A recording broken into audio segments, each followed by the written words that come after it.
1 Oktober 1965, 7 Jenderal Angkatan Darat diculik dan dibunuh. Orde Baru mengatakan ini adalah kudeta PKI. Tapi, ada yang tidak masuk akal jika PKI dalangnya. Mengapa justru Soeharto yang berkuasa? Mengapa Soeharto, yang seharusnya jadi target utama, justru selama dan mengambil alih kekuasaan dengan cepat? Inilah fakta-fakta yang sengaja disembunyikan selama puluhan tahun.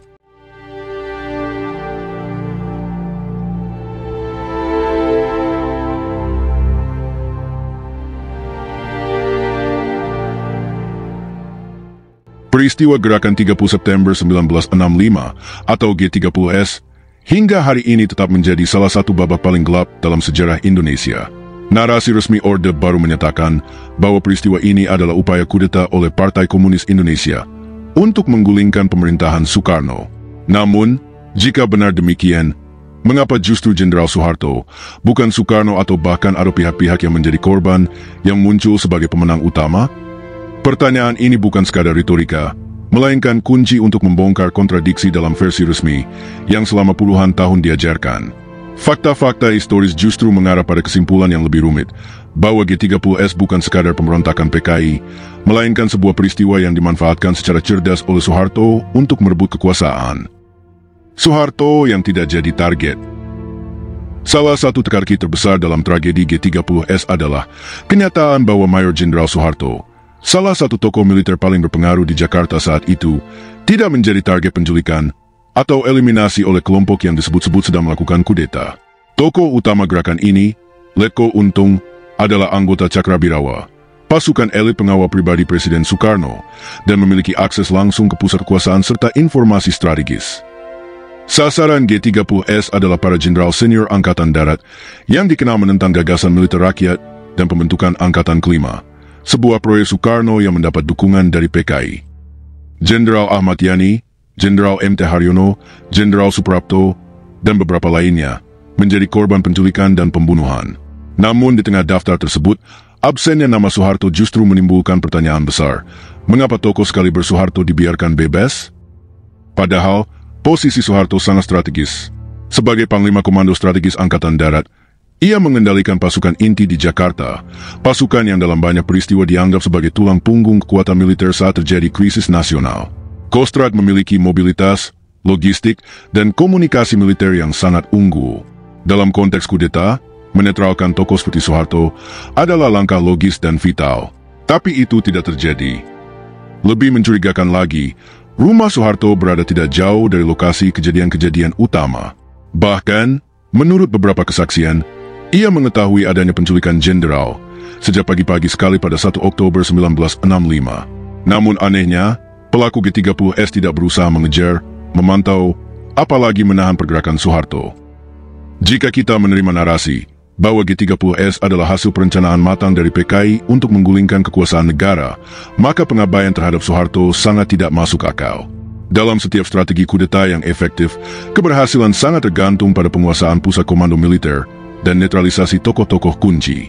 Soeharto, sebagai pemegang kendali atas Kostrad, jelas merupakan figur kunci yang sangat berbahaya bagi keberlangsungan gerakan.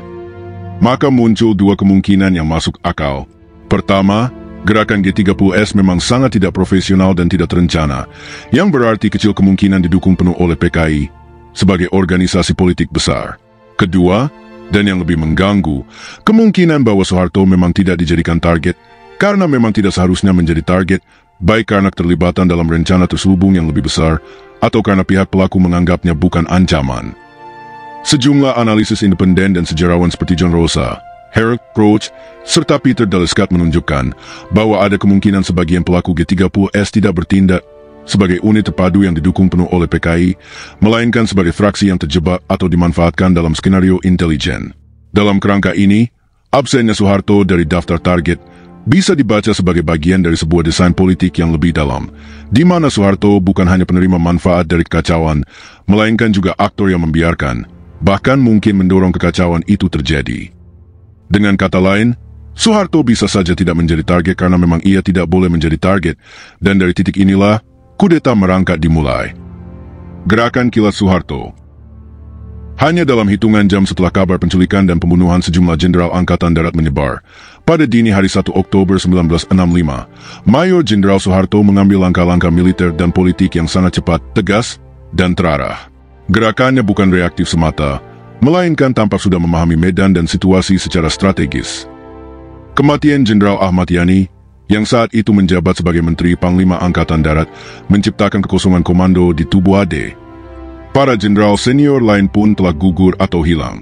Dalam kekosongan inilah, Soeharto langsung memosisikan dirinya sebagai de facto pemegang kendali atas Angkatan Darat, meskipun secara formal tidak pernah diangkat secara sah oleh Presiden Soekarno pada saat itu. Dalam sistem militer yang kaku dan hierarkis, pengambil alihan ini bukan saja luar biasa, tapi juga mengisyaratkan keberanian politik dan kesiapan operasional. Sebagai Panglima Kostrad, Soeharto memanfaatkan kendali atas pasukan strategis di Jakarta untuk segera mengonsolidasikan kekuatan. Ia menghubungi pasukan-pasukan loyalis dan mengatur posisi pertahanan serta serangan terhadap kelompok yang menduduki kompleks Halim Perdana Kusuma, yang saat itu menjadi basis pasukan G30S. Dalam tempo singkat, pasukan di bawah Soeharto berhasil merebut Halim dan menghancurkan kekuatan G30S, yang ternyata tidak terlalu besar dan terorganisir. Namun, tindakan Soeharto tidak berhenti pada dimensi militer. Yang paling penting justru langkah-langkah komunikatif dan politik yang ia ambil segera setelah itu. Ia mengklaim bahwa G30S adalah kudeta PKI, meskipun belum ada bukti kuat bahwa partai tersebut secara resmi terlibat secara struktural dalam operasi militer itu. Dalam pernyataan publik pertamanya, Soeharto tidak hanya memosisikan diri sebagai pelindung bangsa, tetapi juga sebagai pengendali narasi. Disinilah terbentuk fondasi propaganda anti-komunis, yang kemudian digunakan untuk melegitimasi pembantaian massal dan konsolidasi kekuasaan. Salah satu langkah paling menentukan adalah ketika Soeharto mulai membatasi akses Presiden Soekarno terhadap jaringan komando militer dan informasi strategis. Pada pagi hari 1 Oktober, Soekarno sempat menuju Halim dan bertemu sejumlah tokoh militer yang terlibat dalam G30S. Namun, pasca pendudukan Halim oleh pasukan Soeharto, Presiden justru diisolasi secara bertahap. Soeharto tidak menahannya secara fisik, tetapi dengan cerdik memutus jalur informasi dan komunikasi militer Soekarno, membuat sang presiden kehilangan kendali atas Angkatan Darat, bahkan atas pasukan pengawal pribadinya, Cakrabirawa. Langkah-langkah ini mengindikasikan bahwa musuh politik Soeharto bukan hanya G30S atau PKI, tetapi juga Soekarno sendiri. Dengan melemahkan pengaruh Soekarno atas militer, Soeharto membuka jalan untuk merebut legitimasi negara secara bertahap. Inilah awal dari proses yang banyak sejarawan sebut sebagai kudeta merangkak. Proses pengambil alihan kekuasaan secara bertahap melalui manuver konstitusional dan militer, bukan lewat kudeta frontal. Soeharto juga dengan cepat membangun aliansi internal, baik dengan elit militer maupun sipil, untuk memperkuat posisinya. Ia menghindari konfrontasi langsung dengan presiden, tapi dalam waktu singkat berhasil membuat Soekarno tergantung padanya untuk mengatasi krisis nasional. Ketergantungan inilah yang nantinya digunakan sebagai legitimasi untuk menekan Soekarno agar mengeluarkan Surat Perintah 11 Maret 1966 atau Super Semar yang memberi jalan hukum bagi Soeharto untuk mengambil alih pemerintahan. Kecepatan dan presisi gerakan Soeharto membuktikan bahwa ia bukan hanya bereaksi terhadap krisis, tapi juga siap untuk memanfaatkan situasi demi konsolidasi kekuasaan.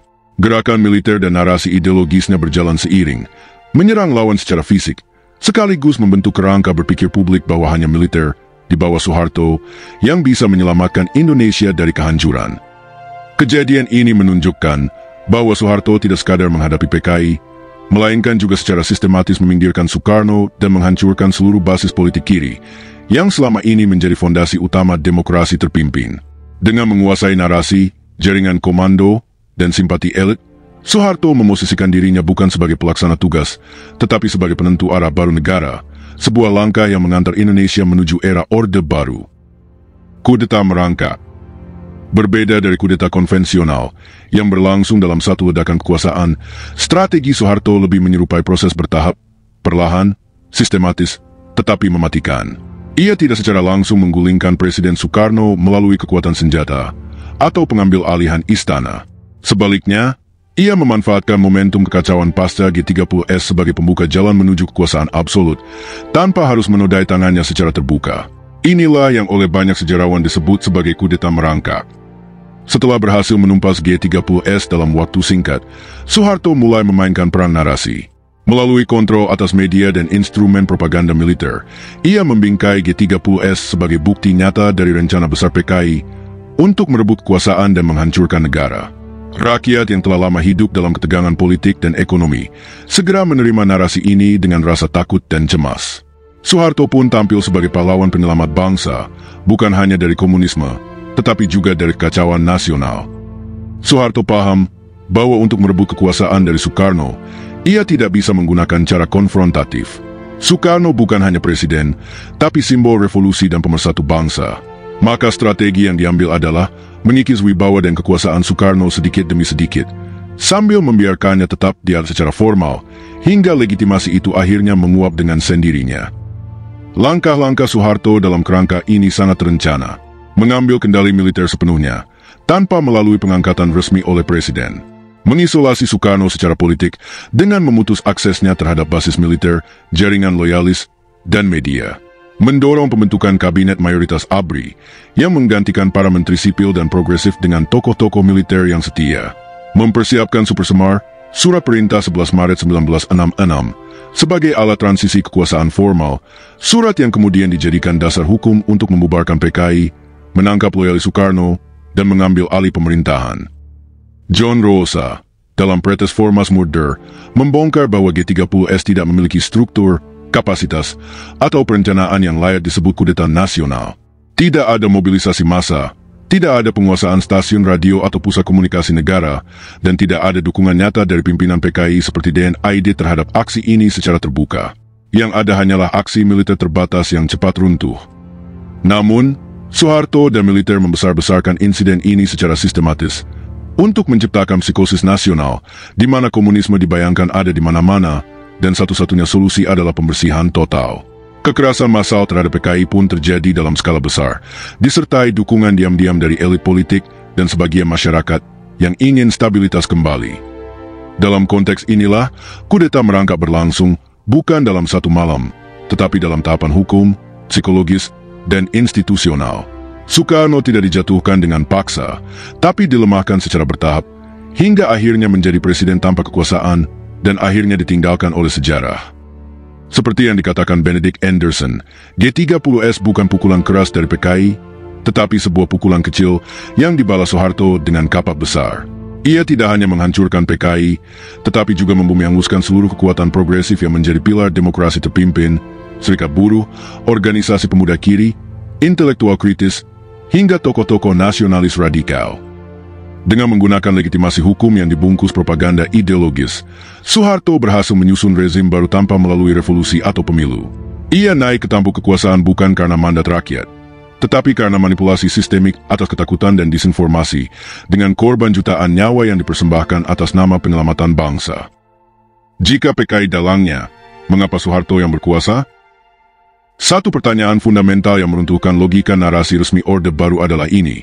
Jika benar Partai Komunis Indonesia adalah dalang tunggal di balik gerakan 30 September 1965, mengapa justru Mayor Jenderal Soeharto yang muncul sebagai pemenang mutlak dari tragedi tersebut, bukan PKI, bukan para pelaku lapangan, bahkan bukan Presiden Soekarno sendiri? Dalam teori kudeta konvensional, aktor yang melakukan penggulingan kekuasaan adalah mereka yang kemudian menduduki struktur negara dan posisi strategis. Namun dalam kasus G30S, justru yang terjadi adalah sebaliknya. Aktor yang dituding sebagai dalang, yakni PKI, tidak mengambil alih kekuasaan sama sekali. Bahkan, mereka tidak menunjukkan kesiapan politik maupun militer untuk memimpin pemerintahan setelah aksi penculikan jenderal. Hal ini sangat jenggal jika dibandingkan dengan kudeta-kudeta lain di dunia. Berikut beberapa fakta kunci yang membuat narasi G30S adalah kudeta PKI sangat problematik. 1. Soeharto tidak menjadi target, kejanggalan fatal dalam strategi kudeta. Letko Untung dan kelompoknya menargetkan 7 jenderal. Mayoritas dari mereka adalah elit anti-komunis dan penentang konsep Angkatan Kelima. Namun satu nama paling strategis dalam struktur militer kala itu, Mayor Jenderal Soeharto, tidak masuk dalam daftar. Sebagai Panglima Kostrat, Soeharto memiliki kekuatan tempur signifikan di Jakarta dan kedekatan dengan pusat kekuasaan. Dalam konteks kudeta militer, membiarkan tokoh seperti Soeharto tetap bebas adalah blunder strategis, kecuali memang ada kesengajaan atau permainan lain yang lebih besar. Apakah ini kelalaian dari pelaku G30S, atau justru indikasi bahwa Soeharto bukan musuh dalam narasi awal gerakan ini? 2. Soeharto bergerak terlalu cepat dan terlalu tepat. Dalam hitungan jam setelah G30S menculik dan membunuh para jenderal, Suharto dengan cepat mengambil kendali militer. Ia langsung memobilisasi pasukan Kostrad, menguasai pusat-pusat strategis, dan memimpin operasi di Halim Perdana Kusuma. Respons secepat ini menimbulkan tanda tanya besar. Apakah ini sekadar refleks militer seorang Jenderal Ulung? Ataukah Suharto memang sudah memiliki rencana kontingensi sebelumnya dan menunggu momentum untuk dieksekusi? Banyak analis meyakini bahwa tidak mungkin ia bisa mengambil alih kendali secara begitu rapi tanpa persiapan matang, apalagi dalam suasana yang semestinya penuh kebingungan dan ketidakpastian. 3. Narasi kudeta komunis langsung dibentuk tanpa investigasi. Sangat mencurigakan bahwa hanya dalam waktu sehari setelah G30S gagal, militer, khususnya di bawah kendali Suharto, langsung mempublikasikan versi resmi bahwa ini adalah upaya kudeta PKI. Padahal tidak ada investigasi independen. Tidak ada bukti yang dikaji secara menyeluruh dan tidak ada pengadilan terbuka sebelum stigma itu ditegakkan. Propaganda besar-besaran pun digencarkan dengan bantuan media, film, dan pendidikan. Dalam waktu singkat, narasi PKI pengkhianat bangsa menjadi dogma nasional. Ini bukan sekadar respons atas krisis, tapi penguasaan opini publik yang dirancang secara sistematis. 4. Soekarno dilemahkan perlahan. Suharto mengambil alih tanpa perlawanan. Alih-alih mengembalikan kekuasaan kepada Presiden Soekarno setelah krisis selesai, Suharto justru mengambil alih komando militer secara de facto. Ia memutus akses informasi Soekarno, menghambat jalur komunikasi politiknya, dan secara bertahap merebut kekuasaan dengan dalih menjaga stabilitas nasional. Melalui Super Semar, atau Surat Perintah 11 Maret 1966, Soeharto memperoleh otoritas formal dari Soekarno untuk mengambil segala tindakan yang perlu demi keamanan. Namun surat ini kemudian menjadi landasan untuk membubarkan PKI, menahan menteri loyalis Soekarno, dan memperkuat kontrol atas pemerintahan. Soekarno dijatuhkan bukan lewat pemberontakan, melainkan lewat manuver hukum dan psikologis. Sementara itu, Soeharto naik menjadi presiden dengan nyaris tanpa oposisi, karena semua lawan politik sudah diberangus terlebih dahulu. Jika benar PKI yang merancang G30S sebagai kudeta, mengapa mereka tidak memanfaatkan hasilnya? Mengapa mereka justru dihancurkan total, dan kekuasaan malah jatuh ke tangan musuh ideologis mereka?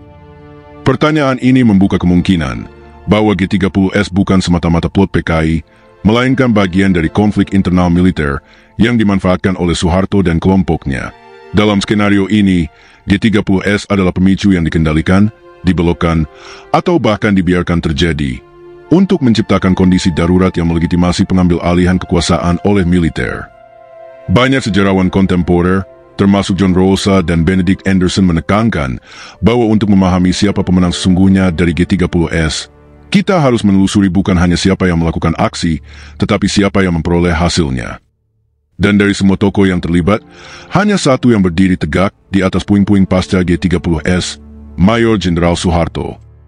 Sejarah bukan milik penguasa, tapi rakyat. Sudah saatnya kita bertanya, benarkah G30S seperti yang diajarkan Orde Baru?